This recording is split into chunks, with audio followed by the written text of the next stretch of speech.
गुरु द्रोणाचार्य ने पांडवों को और कौरवों को अस्त्र शस्त्र चलाने की जो विद्या है, उसका जो ज्ञान है वो एक जैसे ही दिया।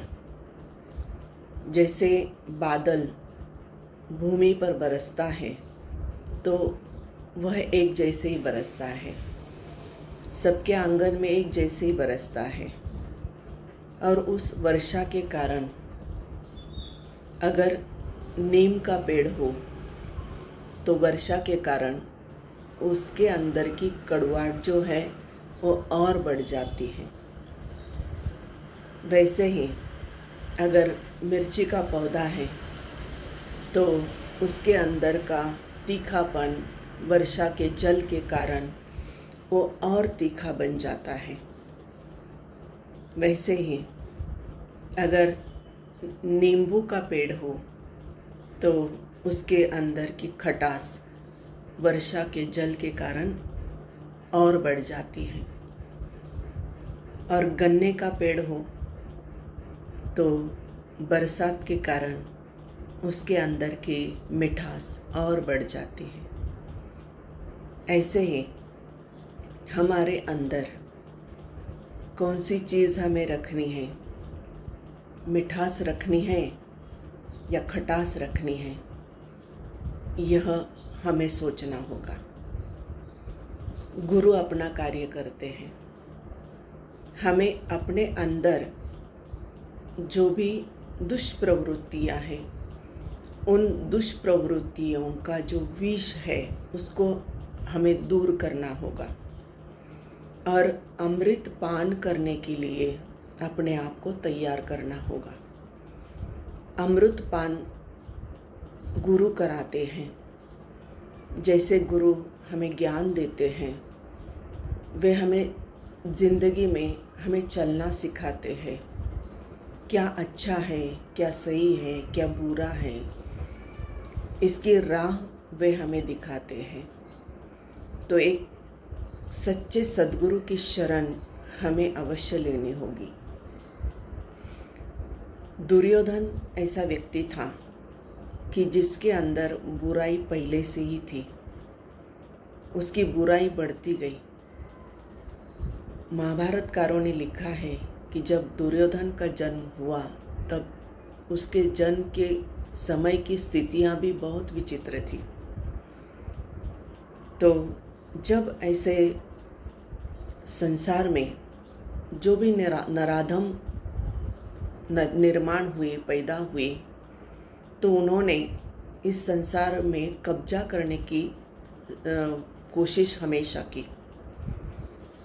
उन्होंने अपने मई का विस्तार किया। हमेशा दूसरों को सताने पर उनका बल था। हमेशा दूसरों को सताते रहे। कितनों को उन्होंने मार दिया। कितने तानाशाह हुए इस संसार में, तो कितने सारे लोगों को उन्होंने मार दिया। तो ऐसी दुष्प्रवृत्तियां इस संसार में होती हैं। द्रोणाचार्य ने कौरवों को और पांडवों को एक जैसे ही ज्ञान दिया, फिर भी दोनों की यहाँ स्थितियां अलग अलग रही। पांडवों ने बहुत ही ओबीडियंस के साथ शिक्षा को ग्रहण किया और वे अपने गुरु के आदेश पर चलते रहे।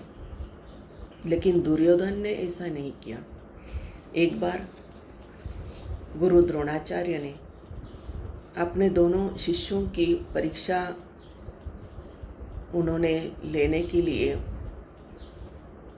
दुर्योधन और युधिष्ठिर दोनों को बुलाया और कहा कि आप संसार में जाओ और देखो कि तुम्हें कौन सा बुरा व्यक्ति मिलता है, मतलब कि कितने बुरे व्यक्ति मिलते हैं उसकी एक लिस्ट बना कर लाओ, और अच्छे व्यक्ति भी मिलते हैं तो उसकी भी लिस्ट बना कर लाओ। तो दोनों चल पड़े। युधिष्ठिर भी गया और दुर्योधन भी गया।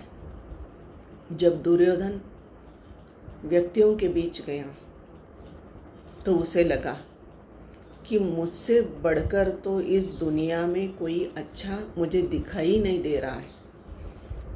जहाँ जहाँ भी मैं जिस भी व्यक्ति के पास जाता हूँ उसमें तो मुझे कई तरह की बुराइयाँ दिखाई दे रही है। और जब युधिष्ठिर गया तो युधिष्ठिर को ऐसा लगा कि जहाँ जहाँ भी मैं जाता हूँ तो हर व्यक्ति में कई सारे गुण मुझे दिखाई दे रहे हैं, और मुझे ऐसा लगता है कि जैसे मुझ में कोई गुण है ही नहीं, मुझ में ही कुछ कमी है, मैं ही पात्र नहीं हूँ, ऐसा मुझे लग रहा है। ऐसा युधिष्ठिर को लगा।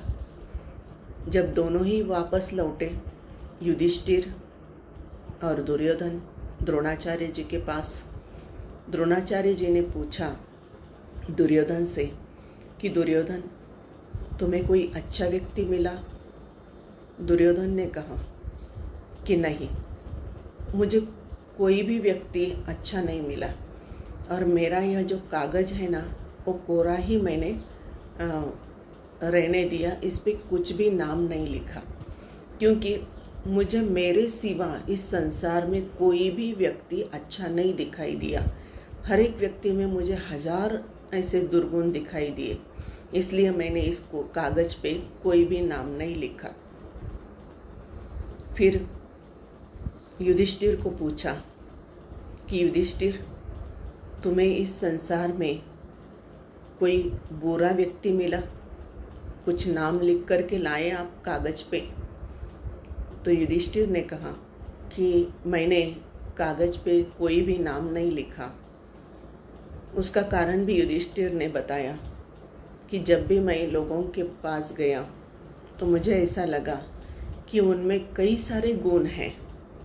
मुझे हर व्यक्ति में गुण दिखाई दिए, और मुझे ऐसा लगा कि इन सारे लोगों में बहुत सारे गुण हैं, मुझ में ही इतने गुण नहीं है, तो मुझ में ही इतनी गुणों की कमी है, मैं ही पात्र नहीं हूँ। इसलिए मुझे ऐसा लगा कि एक मेरा ही नाम बुरे व्यक्तियों के बीच मुझे लगा, इसलिए मैंने वो लिखा नहीं। वो बुरा व्यक्ति आपके सामने खड़ा है, ऐसा दुर्योधन ने कहा। तो दोनों शिष्यों में इतना फर्क था कि एक को, दुर्योधन को, हर ओर बुराई ही बुराई दिखाई दे रही थी, और युधिष्ठिर को सभी और सभी व्यक्तियों में गुण दिखाई दे रहे थे।